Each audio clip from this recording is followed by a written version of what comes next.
That's a B or C? Depending on where, depending on the education system that you're looking at. Okay, why a 6? I think that, yes, he tried to give hope, which is important still. You don't want to make guys feel like we're totally down. But we needed more realness and more facts that you feel, are going to handle the next stage. But I feel, as you said, it was a bit safe. So you feel like it's okay. Nothing much is changing as much as we hoped. Okay. Yeah. Vivian, how would you? I almost gave him a 6, but because he said 6 now, I'll just give him a 5. A 5? A 4? 5. Oh, okay. 5, because I must say our president is very lovable. We feel like we can relate to him. You just feel like you can bump into him on the street and just be like, Gota. He's very lovable.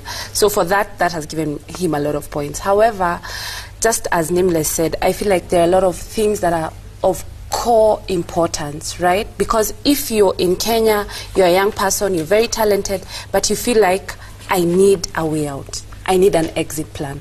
That's your agenda each and every day. And that's a huge problem. Okay, so 50%. Yeah. All right. Nerima? Oh, God. The last one always has the biggest challenge, eh? Yeah, I was going to give him a 3. Okay. But now I'm at 4. Because I look so terrible. But I was going to give him a 3. That's because I felt there were so many things he needed to address and he didn't. And it's one of the moments that he has constitutionally to speak to the whole nation. The only other time that happens is during an election period when we're watching the polling. That's the only other time. So it's extremely important, and I feel that he had our attention, including I was in Tao and I saw actually a mama sitting there with her kid, a beggar, on her radio. Listening. Like life stopped in the country, yes. Just to listen to what the president had to say. To the president. And I think he dropped that ball. I think he dropped the ball. Okay. Can he pick it up? He can. He's the president. In 3 years. He needs to decide too. He needs to decide too. He needs to decide too. All right, let's see what Kenyans are saying on 22422. And SMSs have started coming in. Oh, this is an interesting one. Okay, someone called Omimo Tom says, Social Square. Hi, Wahiga Moora. Good morning. We kindly request Nameless to plan a musical extravaganza tour of the 47 counties with the theme, the Handshake Tour. with other Kenyan artists to put unity for all Kenyans. He's saying the funny through a pay bill. Okay, that's interesting. Yeah. But another person, Michael Onimbo, says, I can't believe I wasted 1.5 hours of my life listening to a president who cannot say sorry to the dead people of Turkana and sorry to young people for lack of jobs. Viola from Kitengela, I expected a lot from the presidential speech yesterday, but all in all, I appreciate and uphold the handshake because there is calm and peace. Mr. President, push to the end. Kenyans are behind you. All right, let's open this up. I can already see reactions from our audience here. Who's got the mic? Okay, you've got the mic. Introduce yourself and give us your thoughts, your expectations from that speech yesterday, and what did he deliver for you? My name is Kambo Matindi. I'm a student at Daystar, and I'm also an entrepreneur. I would like to agree with Nerima that it was a bit underwhelming because, for example, that's some of the things I expected him to speak about. One was youth unemployment. It's currently the highest in East Africa. I expected him to expound much more on BBI, which he didn't. And then I expected him said to... no turning back. That is not much to go. Okay. Yeah. Okay. And then I also expected him to speak about institutional reforms, especially concerning the IEBC. We are planning a referendum. It looks like it's inevitable, although I agree with somebody who said that it's not a must, but it's coming. And as Nerima said, even about the hunger situation, it's short term, but we can't be talking about food security and the people who are already insecure, and you're not addressing that. You're not addressing that? Yes. Are you an entrepreneur by choice? Or because of what you began by talking about unemployment? So it's a family business, I must say. Okay. I've tried looking for work, but I haven't managed. So I decided to go back to school to pursue my master's. So I'm expecting and hoping that after that, I'll be able to get my So you ideal have job. a first degree. I have a first You degree. looked for work. Yes. How long? About 2 years. 2 years. Yes. It's real. Okay. Yeah. Okay. Yeah. Let's switch over to this side. I saw someone has the mic. Give us your name, your thoughts about. You could respond to what he had to say, even as you weigh in on the president's words yesterday. My name is Femata. I'm a student at ZTech. For me, I feel like the president really didn't address a lot of our issues as youth, because talking about employment, you could be out here in the streets, you need like a job, or you've just finished school and you're looking for a job. You will tarmac, and you will never ever get a job unless you know someone, which I feel is very unfortunate. Yes. So in terms of his speech yesterday, what could he have said? I would have made you feel that, okay, now we're headed in the right direction. I think that he should have focused on issues to do with opening industries for young people,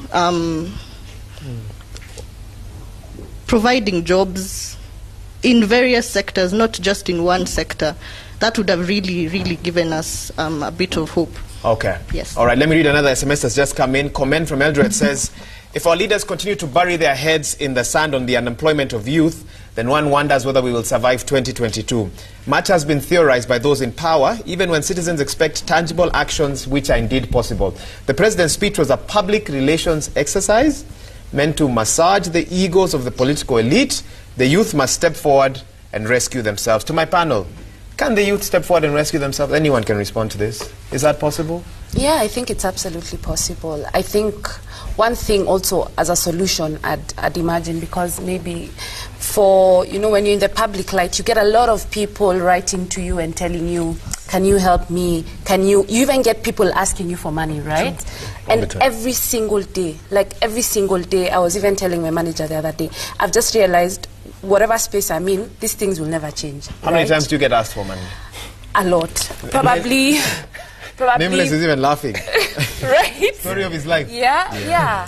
So I think firstly, as young people, we need to understand that the power is in your hands. You need to take the power, right? And that means as an individual, are you in your best capacity in order for you to be something, right? Because for me, becoming a musician, no one ushered me and told me, now sit here and become the best musician. No.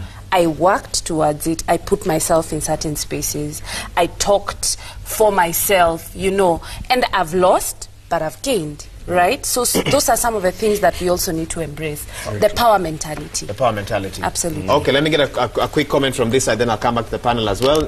Please give us your name, your thoughts on whatever we're discussing here today. My name is Ashley Mudhoni. I'm a student at Strathmore University. For me, I felt like the Big Four agenda on the president. I'm disturbed by the fact that our hospitals and the current situation in the health, people can't even afford paying the bills. We've seen situations where people are sneaking children out of hospitals and everything. So I feel like the president could do something better on the part of the health matters. Okay. What exactly would you want him to see? So you're disturbed by what you're seeing. What would you want him to do? Improve the health facilities in the country, yes, and also pay the doctors well and everything. And also pay doctors well. Okay. Do you have some thoughts on this side? Go ahead, your name and just give us your sentiments. State of the nation, president's speech, and the place where the youth are at the moment. Okay, my name is Sylvia from Donholm. My main issue was I needed him to address the issue on corruption, which he didn't. Corruption is killing this nation, as in, I just sit and think by the time I'm a shosho, my grandkids, watakuwa, penye Kenya is going right now, it's really devastating. I really needed him to address that, which he didn't, because every day it's a scandal after scandal after scandal, and nothing. Someone steals $1 billion, and in Dakotini, and the bill is $1 million bob. It doesn't make sense. And the way Vivian was saying, it's true. You have to put yourself out there and everything. But what if the opportunities are not there? Everyone can be a musician. Everyone can't be an entrepreneur. Everyone, an entrepreneur, I've tried. It's not easy. It's not easy. So if they're not putting systems where, even if you're putting yourself out there for the systems to work, we are failing. I don't know where we are heading to. How has corruption affected you personally? Personally, like, okay. How do you experience it on a day-to-day basis? For example, like she said, when you go to a hospital, not everyone can afford to go to a private hospital. They're not like, just the other day I was in hospital, a public one. Okay, and there are no medications, like none. Everything. Like there's this guy who had come in. He had been involved in an accident. He had to buy everything from the injections, the medicine, everything. Like the doctors are just there to give you the service. Everything else you have to buy from outside the hospital. And I'm talking about Mama Lucy. Mama Lucy, it's like a referral hospital. You can compare it to almost Kenyatta. Yes, it should doesn't be well have funded. Should have all the facilities. Basic to the minimal aina. So I don't know where we are heading to. And he didn't address that. He did not address that. Yes. One other question: have you then ever felt that you would have to be corrupt yourself to get what you want? Honestly, in Kenya, you have. Just bring the mic closer to. It's not a lie. Say that again. Honestly, in Kenya, you have to be corrupt. Sometimes you don't. It's not your choice. Atukenda, like I remember, there's a time I lost my phone. I went to the OB. The guy is like, so unataka nikusaidiaje? Ati kama hiyo imepotea, there's nothing I can do about it. Na kama unataka nikusaidie, you have to. Alikuambia hivyo? Yes, on your face. You have to do something for him or her. Yes. And then another thing, so let's say you're driving, ushikwe na karao. And then you're just like, okay, so just give this karao hata kama ni 500, then niende kotini, I waste my entire day, and then maybe I pay the same 500 shillings. At the end of it all. Or even more. Okay. Yeah. Okay. I see someone has a mic. You want to contribute something before? Okay. Okay, ile kitu main. Okay, mimi naitwa Livingston Sunday, youth leader National Youth Council. Okay, me the main thing ile kitu nilikuwa nataka kusema wa Higgs. Mambo ya Big Four agenda. Give me a nickname. Keep going. For Higgs. So anyways, the social square, you can get away with it today. So the main thing, corruption ndio imekuwa kitu main. Hata sasa tungeachana mambo ya Big Four agenda. Tungework na only corruption. Because saika jana unaangalia, jana walisema kuna 10 billion inafaa ipelekwe mahali. But so si mayouth tumeanza kuogopa. Si tunajua hiyo 10 billion inaenda kuibiwa. So imefika time hata si mayouth juu kushinda tuumie, imebidi sasa lazima tukue corrupt. Because hakuna haja mimi niko pale ghetto, unajaribu kuwork hard. But at the end of the day unapata kuna mtu amefanya nini? Yeye hata work. Because ukijaribu kuangalia ile biashara anafanya, hakuna. But akona pesa hadi unashindwa ni aje. So imefika time hata sima vijana kuna ile time tumewapea. But itafika time kila mtu atakuwa corrupt. Na I think hiyo time ndio inchi itaanguka. Kuna time nilikuwa nimeangalia ma MP walikuwa nasema wakienda nje kuna zile manini wa party, sijui zile ma hoteli sio poa nini na nini. Unaona? But sikuwaiona hiyo siku wote wanakuja wanatoa press pamoja, wanasema nini. But ikifika ile kitu yao peke yao wanafeel ni sawa. But ikifika time ya wananchi hawaoni hiyo kitu iko fiti. So imefika time si tutaangalia whether watoa mapress, tutakuwa naangalia watoa hizo mapress zao, but wajue real mwananchi wanajua chenye anafanya. So imefika time si vijana pia tumesema ni aje, because mimi mtu yeye atakuwa anakufa pale njaa, rent iko pale na mtu ni corrupt. Itafika time kila mtu atakuwa corrupt. Lakini Kenya itafika wapi if everyone decides that corruption is the only way to operate? I think itafika time kama musician tutawaambia tueni wimbo ya corruption, kila kijana kwa corrupt, kila mtu. Because ukienda church mapasta wanaingia wanaongea, wewe kama huna kitu huwezi pewa pale podium. I think umeona hakuna siku musician amepewa pale podium kwa church aongee ile kitu ya maana. Unaona? Tumeka kilietu kwa politician. Na wakifika wao ndio wanaribu kila kitu. So imefika time I think hata church imekuwa corrupt. But sijasema ni church zote. Unaona? Because kama politician anaweza ingia kwa church, unaona? Aongee ile cha anataka, awache ile pesa. Hakuna siku true. Hao mapasta wamekaa chini wakajiuliza, hii do imetoka wapi? But ikifika time ya youth ndio sawa Good. wanagana. Okay. Unaona? Okay. Hebu shikilia hapo. Nameless, you're really cheering on Livingston. Your thoughts? Just to add on to what Vivian had said, when you asked about, do the youth have power? What everyone is talking about is a culture. Yeah? The culture, it has become a culture. Corruption is a culture. And the truth of the matter, like when I look at everything in life, the people who can change the culture is the leadership. Downwards. If they decide it is going to be like this, then it will set. It's very hard for it to come the other way up. So the only way it can come the other way up is by the youth voting the right leader. It's just as simple as that. Because if you keep voting the wrong leader, because of, tribalism, whatever it is that they'll use, you keep having the same problem. And the thing is, because we've lived like this in this life, we don't know any better. People don't know any better. People don't know that roads can be more amazing, that there can be jobs. So you actually begin to think that's normal. You get me? But no, it's not normal. You can actually get better things. So the power is in the, because those are the numbers. But it's just to realize, listen, the only way we can change this culture, because as he said, which is true, you get frustrated. People are stealing, me I'm suffering, watch me steal also, and it just keeps going like that. Until you get those guys, those strong, benevolent guys who just say, it is going to be like this, and it starts changing. You get? That's why we see there are some people who left things, when if they passed away, like Chuki about matatus, and they structured it, something that we didn't think is possible. Yeah. You get? But you start identifying such strong leadership that changes things that you actually thought was normal. But the only way is if you vote them in, because it's a democracy. So if you keep being manipulated, if we keep being manipulated, vote the wrong people in, we keep having the same problem. And they know it. They say, these guys, we just do this, something happens here, there's a court case, but we know it will fade off because guys will make jokes about it and it will die off, So the power is actually... If Kenyans have been voting in the wrong people, do you see anything different in 2022?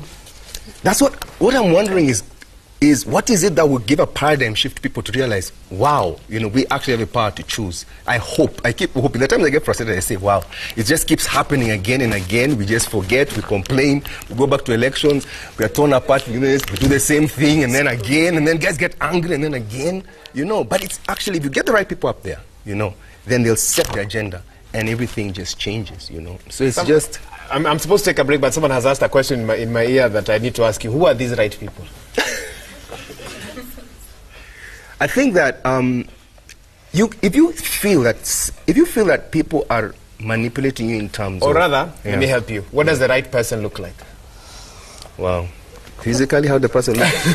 Well, you see, the thing is this. Ideologically, the thing is this. The thing is this. The thing is that a right person, you can feel that they're talking about the issues and how to change the issues, as opposed to creating those hypes of, hey, this person is from this tribe, this person from this tribe, getting emotions. Theatrics. So, theatrics. Because that you can just tell, this is just theatrics that they know work. That's the unfortunate thing. They know there's something that happens that it actually works. Then when someone's coming genuine things, that's boring, that doesn't trend, that doesn't do anything, so they die off, And for example, if you come, you want to be a leader, you want to change stuff, you come with a small Toyota, the guy looks at you and thinks, surely this guy, how can this guy be a leader? He's just come like this small, he looks like, I need you to come with a big car, and I don't care how you've come with it or what you've done. You see, that shows that the way people look at leadership is that, you have to have money, and you have to, what are you going... That's not necessarily leadership. Paradigm shift. Yeah, paradigm shift. Is what you're calling for. Okay, we take a quick break, but let me finish with an SMS here. People are SMSing in Sheng. We really are on the social square. Hashtag Daybreak 224 is our SMS line. Nixon Dugire, a loyal viewer of Daybreak, says, Nilijua tu Prezo atazidi kushtua, the corrupt. But I patiently wait for a speech about how much we have recovered from the jail. So Prezo atazidi kushtua, the corrupt. But it seems like, according to Sir Nixon, that's all that's actually happening. Lots of interesting sentiments here today on the social square. When we return, we take more views from the audience, more reactions from the panel as well. And of course, your SMSs as well. You're watching Daybreak. We'll be right back.